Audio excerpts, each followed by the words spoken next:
Norma. Thank you so much, everybody, for hopping on. This is a great, big, exciting meeting for us today. Things are really heating up for us, and I know we've been blowing everybody up with emails this month, and driving the point home that we're having this big event on March 26th. But we want everybody aware and as many people involved as possible. And we're just so happy that everyone's joining in tonight to hear more about it. I think we even have some special guests that are going to talk in a little bit. So this will be a good one. I will share my screen. As long as this works.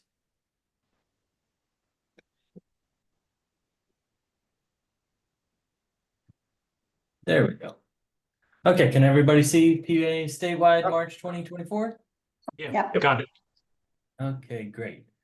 Yeah, tonight we're gonna talk about the candidate pledge. We're gonna talk about the March 26th announcement. Let's use the old line there. We're gonna talk about, we're gonna talk to our special guests. We're gonna talk about everything that is gonna go on over the next couple months. Signature gathering, training people to talk to people in the field and gather signatures. All the candidates we'd hope to recruit and run this year. And then we also have a convention that we're planning, a get together in the middle of the state in a few months. So that takes a lot of planning and a lot of work's going into that too. Okay, so the candidate pledge, this was, there's been different versions of the candidate pledge across the country for forward parties in different states.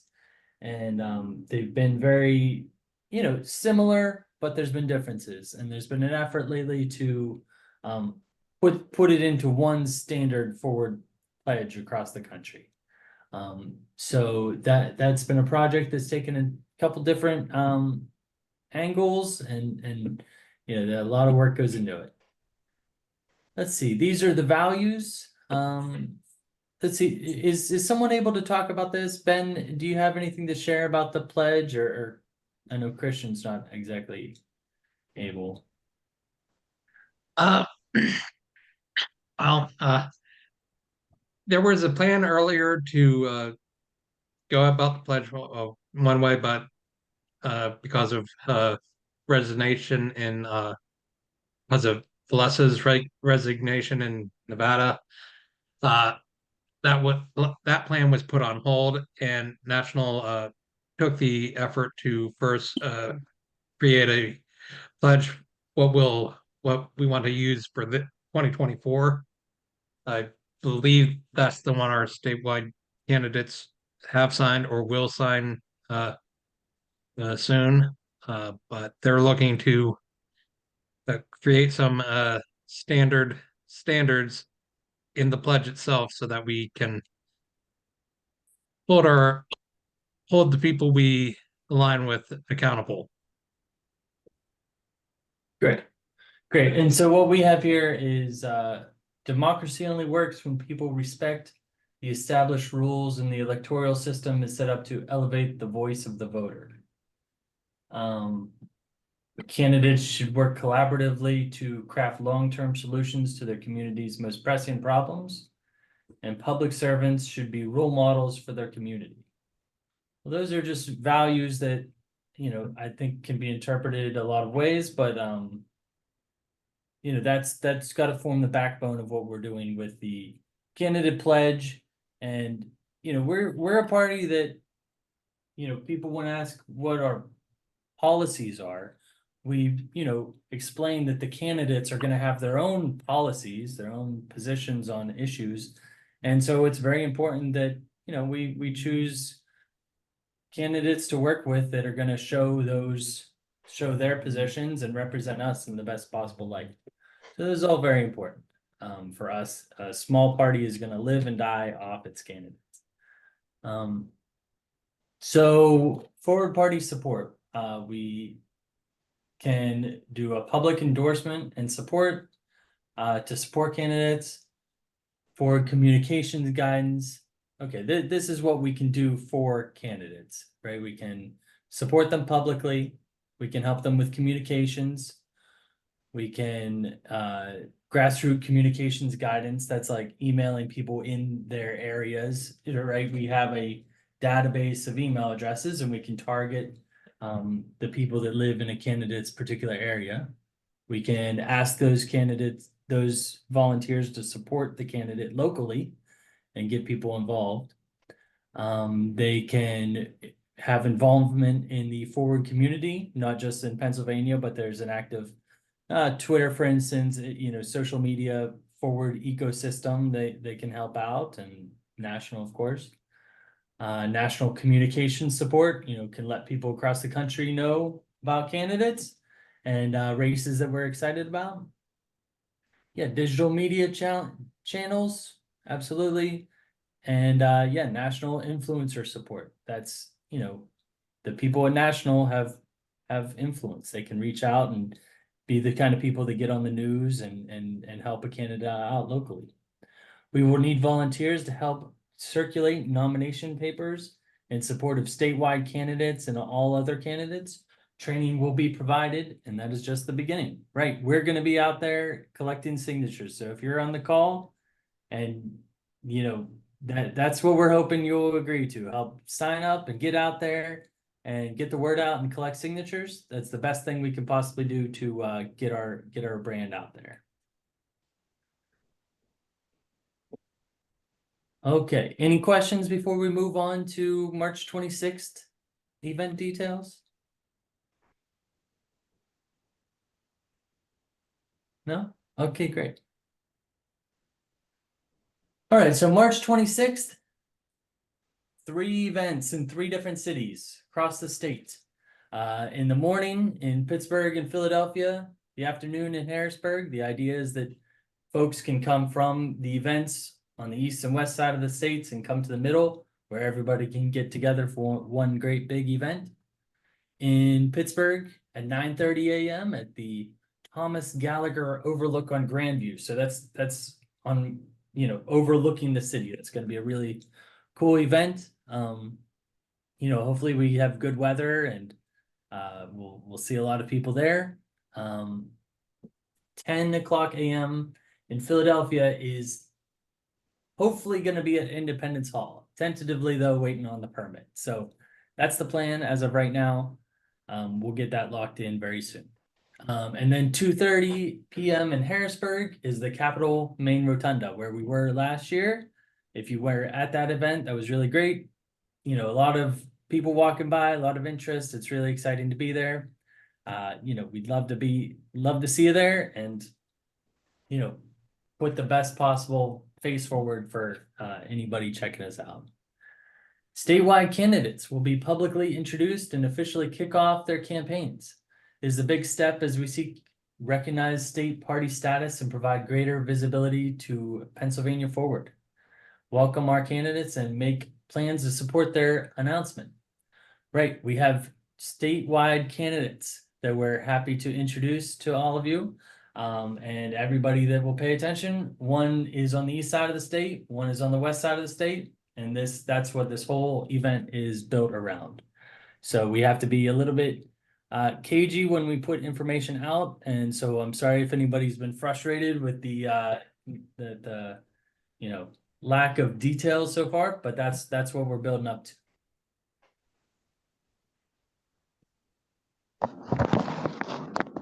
So we're going to have Pennsylvania Forward candidates in races across the state.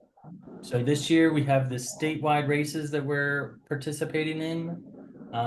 As we mentioned, there's also the elections for the state house and senate. So as many, I think particularly the state house, we'd like to target as many people as we can have running in those races. And, hopefully in uncontested districts or districts that we think we have a good chances for one reason or another. Those are great. We'd love to get as many people involved in those races as possible. And then in the next year, there will be more local races and we can participate that way. But this year it's the statewide and the House and Senate in Pennsylvania. There's an intake form for candidates. Here, let's jeez.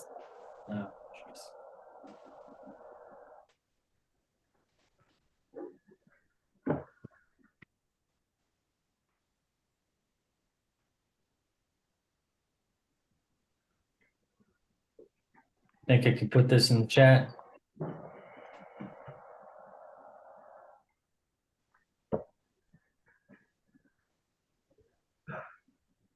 Well, I'm not seeing that right now, but I'll get that. Yeah, we'll share this link in the chat. That's the best way to reach out to Forward Party with any information on if you're interested in being a candidate or think that you know someone that we should look at, because we're not just running our own candidates this year. We're also endorsing or affiliating, making partnerships with people running across the state, even if they're running as an independent or Republican or Democrat or Libertarian, any other party. We're happy to work with them if they match our values. Yeah, and we're accepting nominations, so feel free to reach out if you'd like us to reach out to someone. Save the date for those in the region. April 9th, we will be having another event in Adams County Courthouse in Gettysburg. So if you're in the Gettysburg area, or even if you can travel there, April 9th, we're in for that. We're also, like I said, planning our convention this summer, where it's still in the early stages. We hope to be in the middle of the state somewhere, hopefully in the Gettysburg area or Harrisburg area. We'd love to have more volunteers helping out. We currently have a small convention planning committee going, but they love to have help, especially as we get closer, thinking about, where to stay and where to rent space and what to do while we're there. So please reach out if you're interested in helping with that. State organization. We're happy to welcome our new Southeastern Regional Chair, Peter Knight. He's been helping us out in kind of an unofficial capacity for a while, and there was an opening in the Southeast region for a co-chair, and he threw his hat in the ring, and we're happy that he took the position. We're so happy to see what comes next, as Philadelphia is one of the most, well, it's the highest population city in our state, so it's been a lot of activity, a lot of great people working in there, and we're happy to have Peter Knight taking over that role. We also currently have Jeff Greasewood working as the Northeastern interim chair.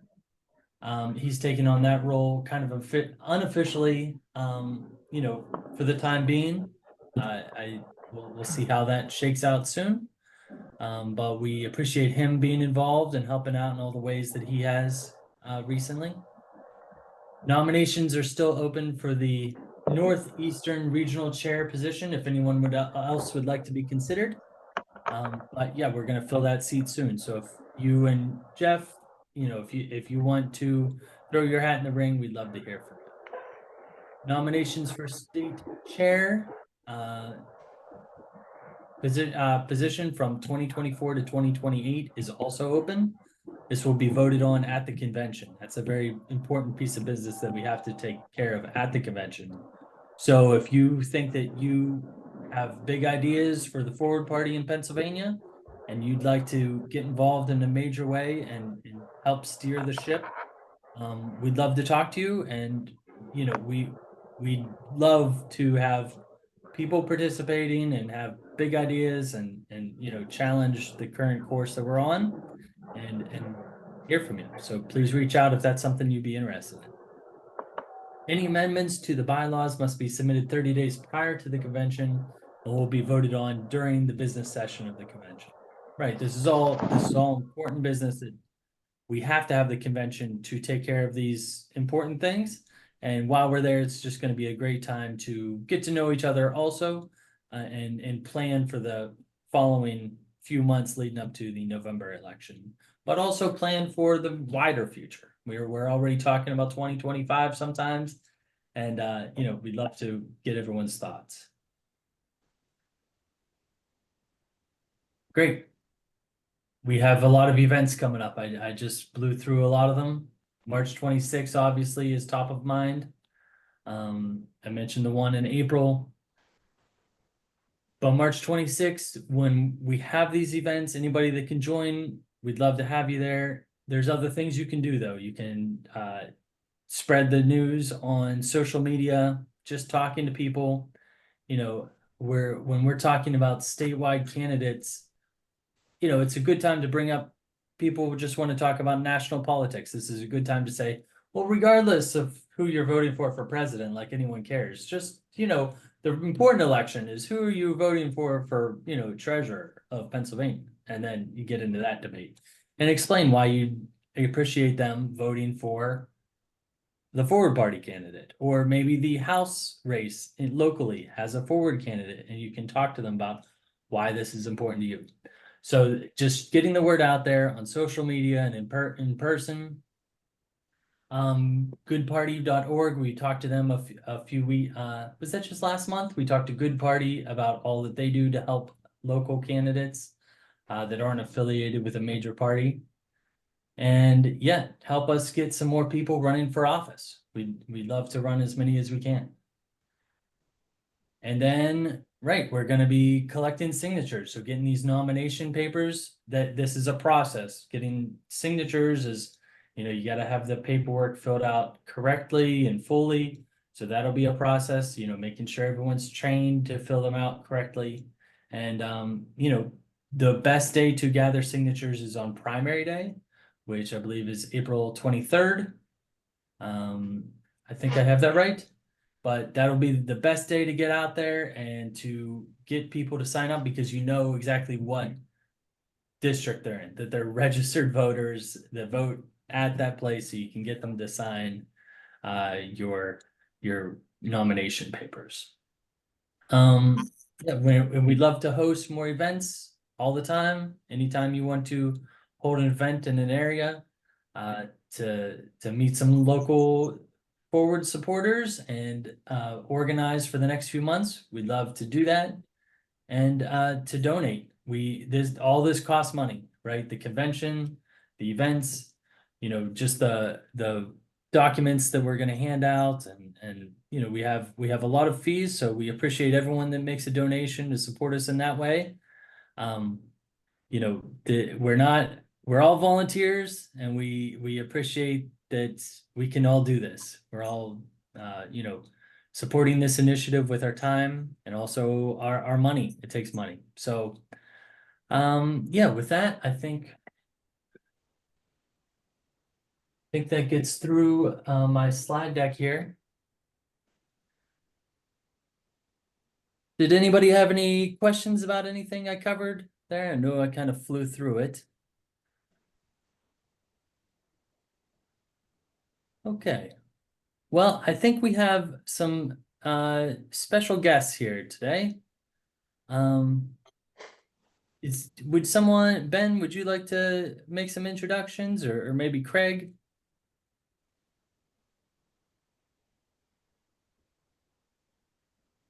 I'm happy to jump in for a second, Brian. Great, thank you, Craig. Absolutely. So we do indeed have a special guest. We have with us the two folks who are going to be launching their campaigns as forward candidates for statewide office next week. Obviously it's an exciting moment to reach that level. We've come a long way in a relatively short time to be able to field statewide candidates, and particularly folks of this kind of quality. I want to say just a personal word that both of these candidates you're going to hear from are doing it for the right reasons, and they understand that we're a startup and that there's a lot we still have to build, and they want to be a part of laying that foundation. They want to be a part of doing that building. And it's personal sacrifice to run for office. You expose yourself to all the ups and downs and potentially negative stuff that happens in American politics these days. You very likely lose income that you otherwise would have had if you were doing something else during that period of time. You put your family through, you're having to be away more than you might have otherwise been. In any number of ways, it involves sacrifice. And these two exceptional gentlemen are really up for the challenge, as you're going to hear in just a moment. So with that, why don't I ask Chris if you would go first, and then Eric can come in behind you. Sure.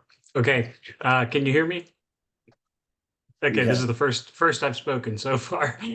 So yeah, appreciate the introduction and the warm welcome there, Craig. Yeah, my name is Chris Foster. I'm from Pittsburgh, Pennsylvania.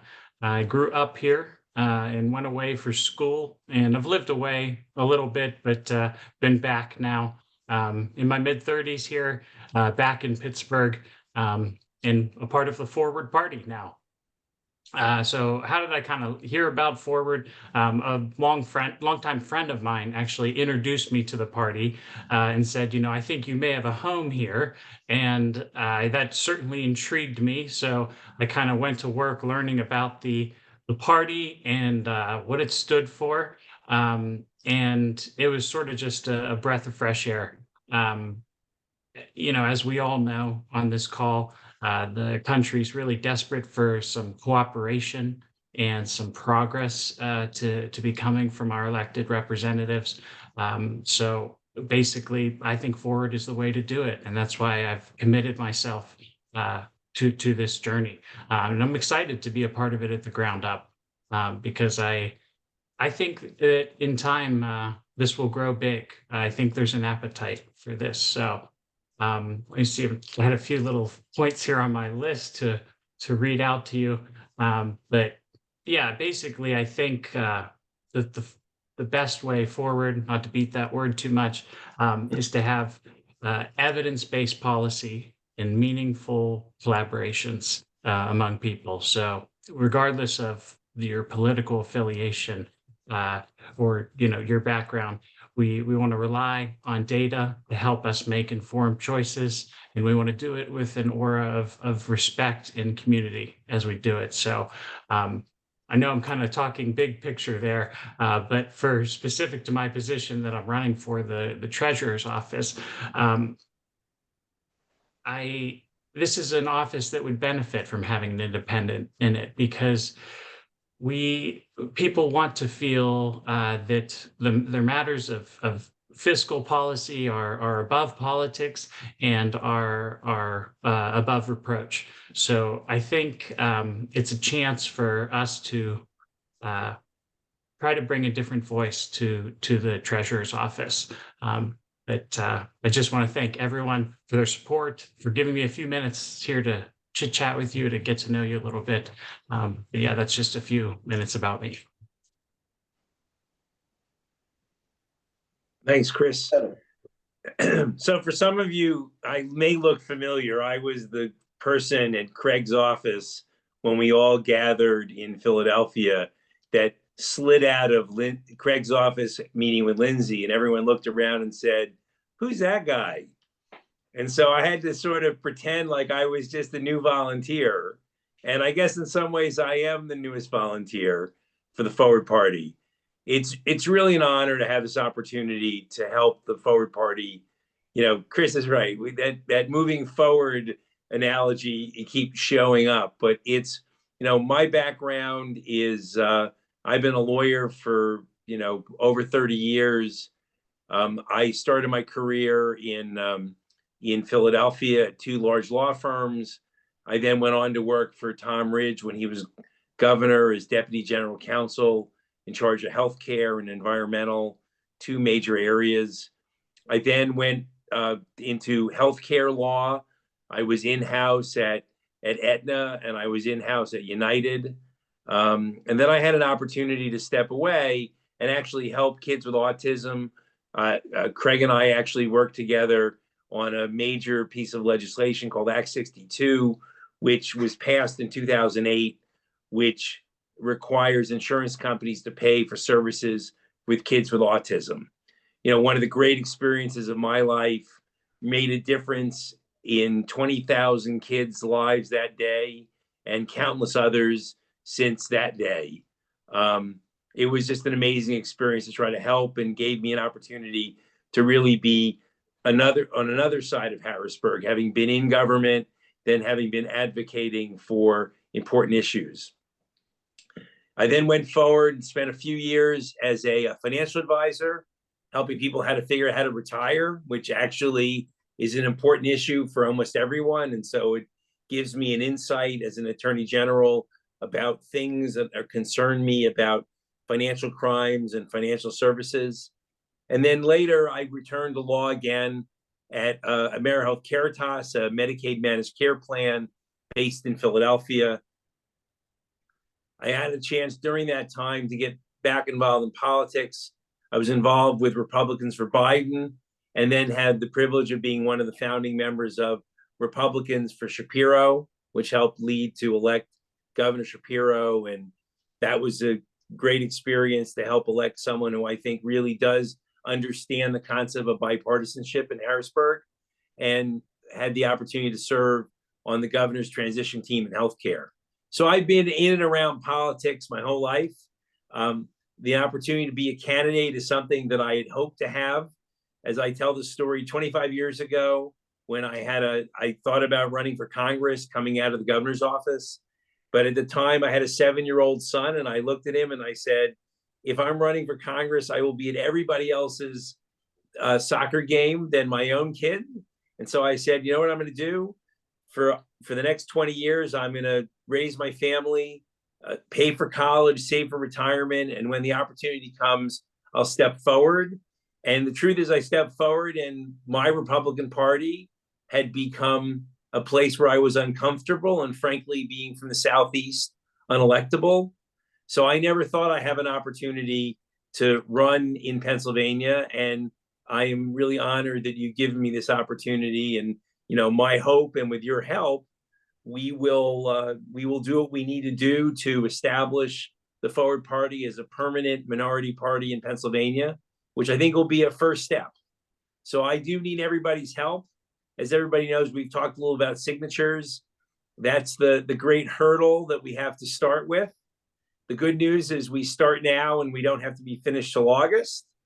And then we come to November. But it's really an honor to be part of this group. And I have to tell you, I've been looking at the emails that have been coming out without my name on it, without Chris's name on it, and kind of smile. And I hope that now that I have emerged, you are proud of who you've selected, and I look forward to working with everyone.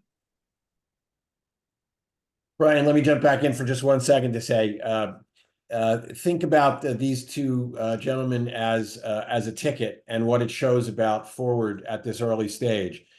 We have a person from the Philadelphia area, a person from the Pittsburgh area, so we cover, you know, the geographic span of the state. We have a former Republican in Eric. We have a former Democrat in Chris, which again sends a message to people that we are welcoming, and that we are not in the ideological mode of either of the two parties. We have one young guy, and I can say this about Eric because we're the same age, one old guy. So we really, there's a kind of diversity and symmetry to this ticket that I think says a lot about what the party, you know, wants to be when it grows up, and it starts to grow up right now with these two really fine candidates. These are both candidates who could be credible, viable, serious candidates in either of the major parties, and they've chosen instead to be with us and to build with us. So again, thank you to both of you. Thanks, Craig. Thank you. Thank you, Chris, Eric. Glad to have you on board. Thank you, Craig, for introducing them and making contact with both these great guys here. Yeah, so this is what we're working on. This is you know, the kind of candidate we're looking for. We want to support people that, you know, understand that things are complicated and can see things from both sides and will represent us well. If you guys don't mind, would you mind answering a few questions? Do people I'm sure people would like to get to know you. We won't blow you up too much. Sure. Does anyone want to raise their hand and ask a question of Eric and Chris here?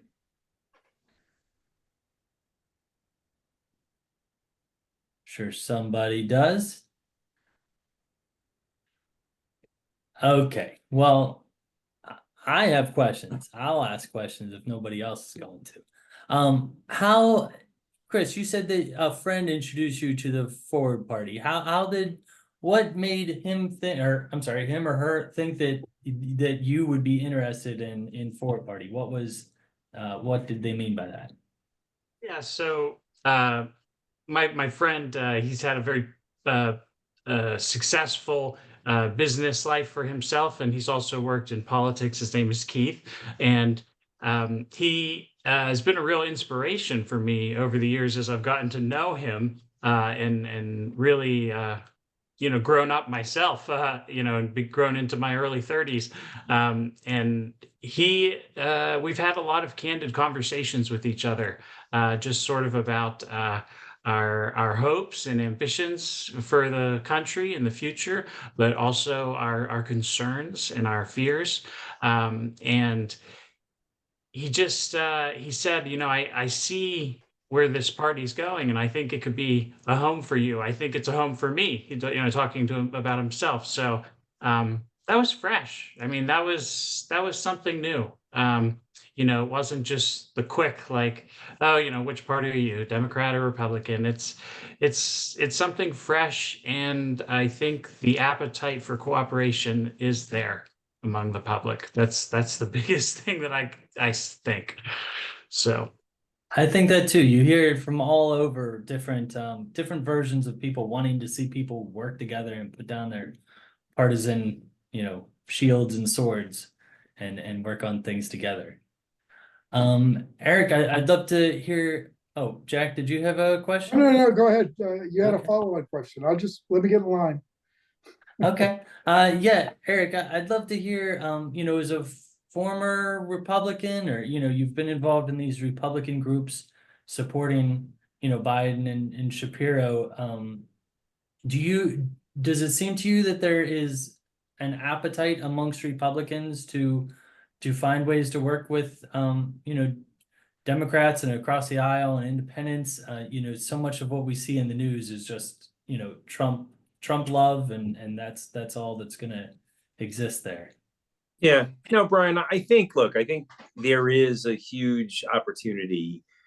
Look, Donald Trump sort of radically changed the Republican Party, and from my perspective, kind of really split it in two, maybe split it into a third and 2/3.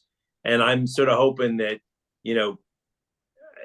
2/3 of those folks are willing to say, we need something different. And it's interesting when you watch the primary this year, Nikki Haley, tried really hard, but you could not get any traction. There's a cult. And I really think that there's an enormous number of Republicans who are looking for something else. Look, a lot of those Republicans are now independents. I'm an independent. I actually, it's interesting because it came up today in the news. They talked about this weekend's Donald Trump's press conference where he talked about a bloodbath. But the other thing he said that was frankly more offensive was talking about the January 6th hostages. And, for those of us who sort of saw that day and also understand in the world we live in right now, there are American hostages in Gaza. You just can't throw that word around these days in the same way. And I must tell you, the day I resigned from the Republican Party, which was January 8th, was the day that Elise Stefanik, a rising star in the Republican Party, also used that rhetoric, talked about the January 6th hostages. So I think there's enormous capacity for us to attract, moderate Republicans and independents to our effort. And that's why I feel like we can get where we need to be it's there. I mean, it really is there. Yeah, especially in Pennsylvania when we were at, one of the contested states in 2020, and we were at the center of all the, allegations of voter fraud, and we're so close to DC. I'm sure we have more than our fair share of January 6th participants coming from our state. I'm sure this is definitely something both of you will hear on the campaign trail. Everyone will want to know January 6th, what should happen to these folks. Right. That's I mean, not and an I easy think, look, question. I think also, look, we've got lots of problems to solve, and we realize we can't solve the problems from the edges. Just look at what happened. Just what happened with the immigration bill. There was a bipartisan effort to put together a solution to the immigration problem, and it was shot down by MAGA Republicans, Donald Trump and his supporters. So, I think there is a resonance for, nobody disagrees that we need to find a way to the middle.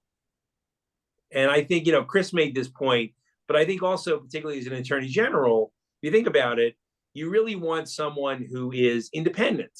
In other words, right now, if you think about it, in the attorney general world, there are two organizations, the Democratic Attorney General Association and the Republican Attorney General Association. And those two groups sort of create agendas for their respective party AGs. And if you look around the country, you see that. You see Democrats fighting for certain issues. You see Republicans fighting for certain issues.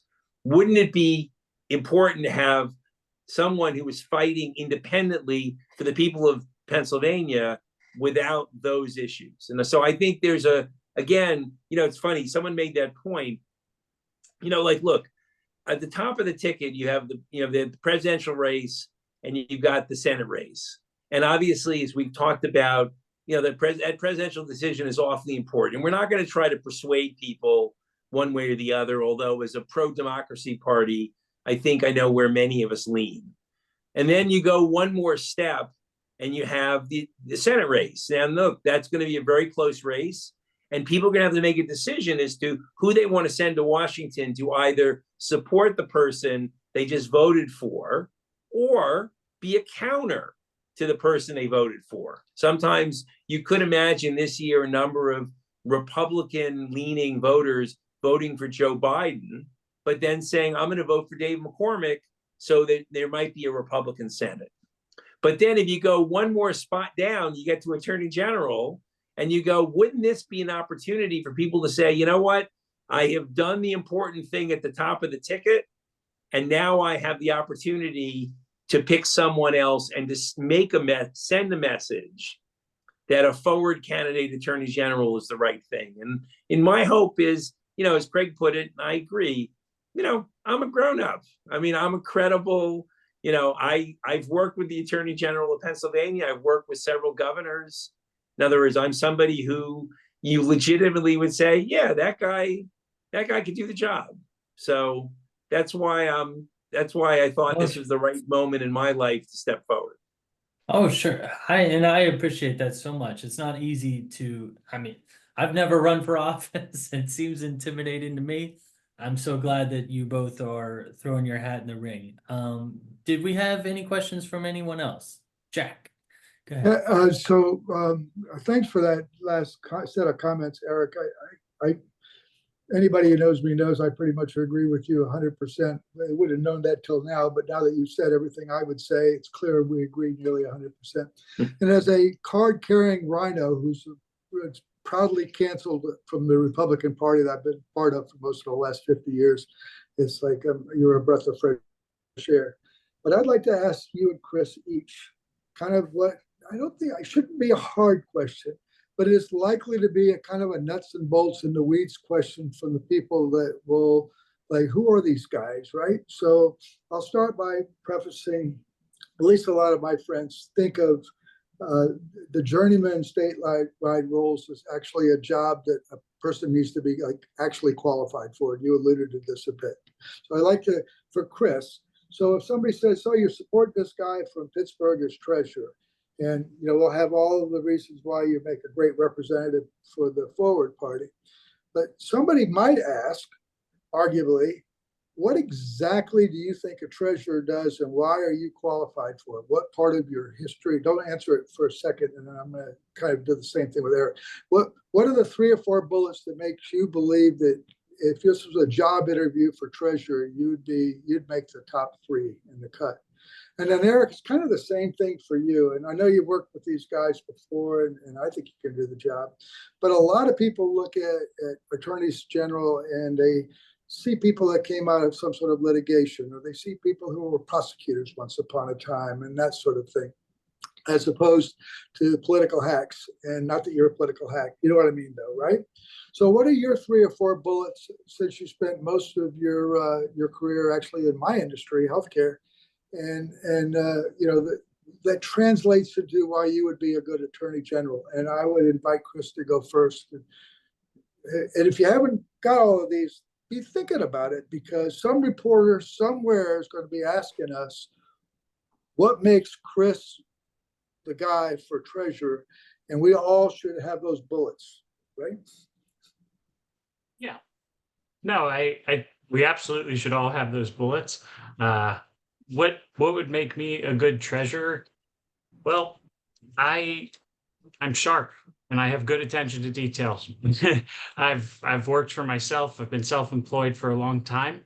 And I've worked in compliance. I've worked in clinical trials, actually, which is quite literally life and death for people. And there's tons of auditing that goes on in that field to protect people and to protect their safety. So I did that job and did it well.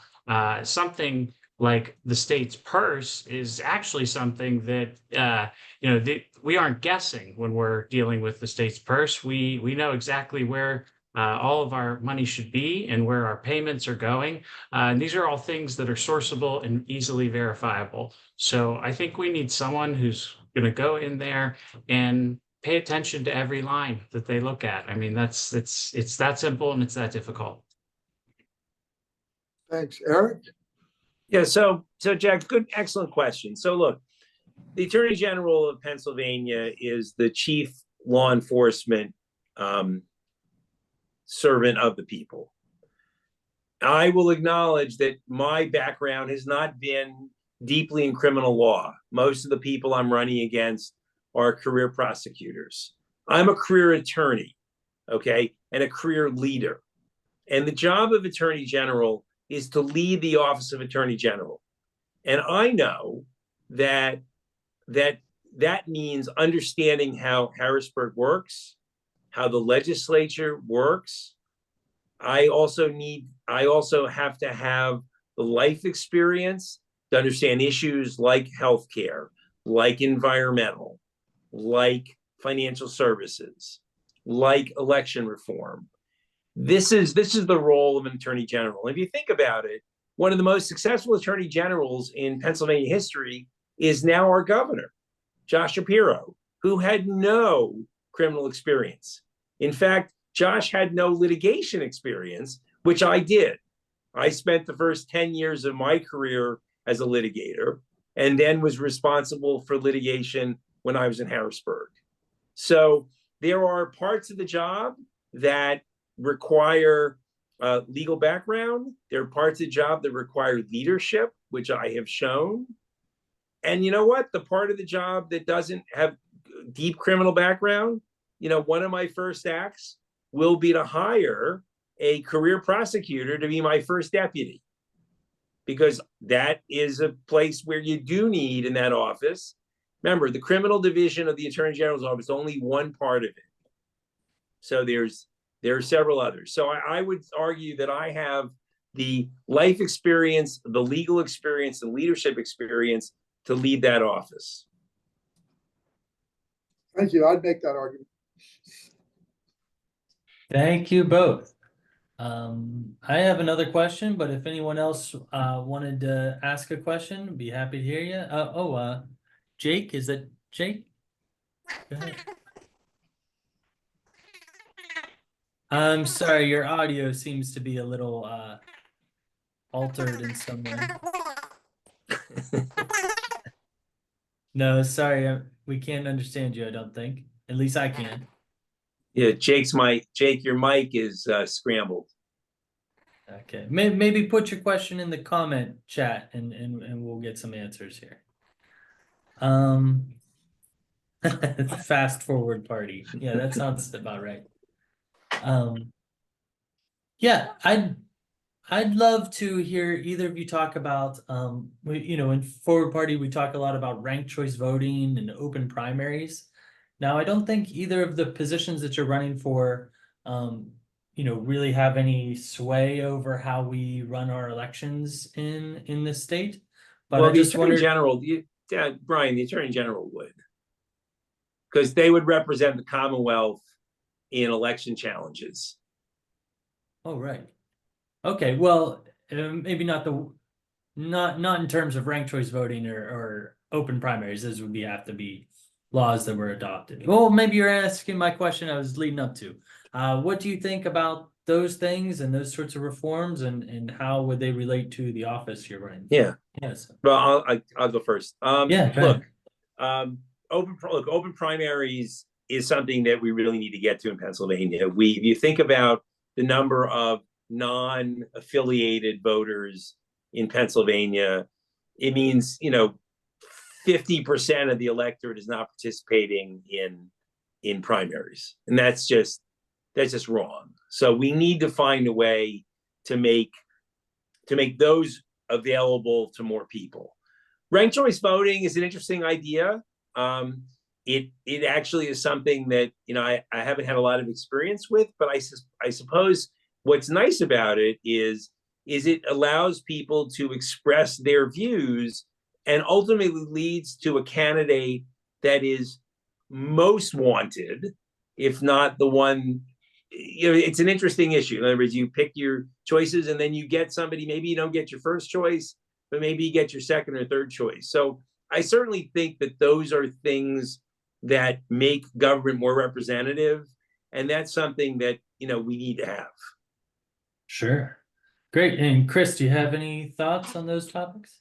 Yeah, so I think in terms of open primaries, that's a no-brainer. I think we should adopt that in all 50 states because we certainly would never want to discourage anyone from voting for who they thought was the right person. I think at least for me, like that argument is summed up right there. There's never a reason to discourage someone from going to vote for someone lawfully. So I think that would be a good idea. In terms of ranked choice voting, it's an interesting concept. I think in Maine they do it. But I think I would have to know more about it to make a strong opinion. But if it would be a way of filtering, sort of as Eric said, the most wanted candidate. I mean, that's kind of how we evaluate decisions in our everyday life. It's not always just we go for one thing, we decide if one thing is worth it when compared to another. I mean, it sounds like ranked choice voting could be a way to actually learn more about the electorate. Absolutely. Okay. Well, those will be things that we talk about a lot. So I'm happy you both have thought about it, and open primaries has a real chance and making some changes in the next year or two, in Pennsylvania. So we're glad to have you both on board, and I appreciate you so much, both of you joining us tonight and sharing so much about yourselves. And we'll see you on the 26th, the big day. I hope everybody here can join us. I think we looked it up. 90% of our supporters in Pennsylvania will have an event on 326 within 50 miles of them. So 90%, 50 miles, you can make that hour drive, so hopefully we can get a lot of participation and see you all out there. Thank you again for joining us. Thank you to everyone for joining us. This was a really exciting meeting. Glad you could all be here. We'll have the video up. I think we might, one thing we have to be kind of careful about Chris and Eric's identities or, information about them until the official, announcement on, 3/26. So please don't do like social media things. We have to be a little, careful on that. But yeah, thank you so much. We'll see you out there, and many exciting things coming. Have a Thank good you. night, everyone. Thanks, Bye-bye. Brian. Thanks, everybody. Look forward to working with everyone. Bye.